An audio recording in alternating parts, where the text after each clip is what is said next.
Čo hovoria ľudia pracujúci s našim stabilizérom koní?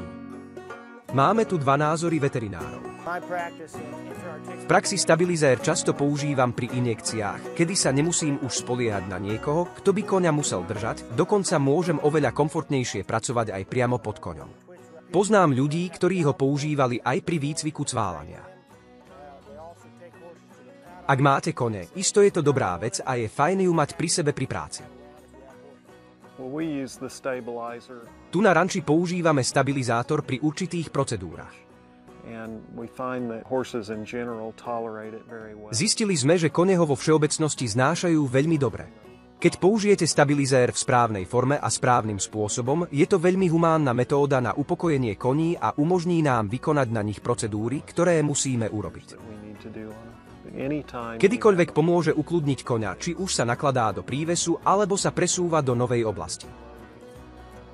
Určite je prínosné mať aj kľudných ľudí, ktorí sa starajú o kone.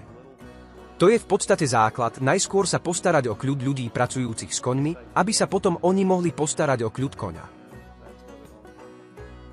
Ak máte otázky alebo záujem o náš stabilizér, neváhajte nás osloviť cez naše kontakty.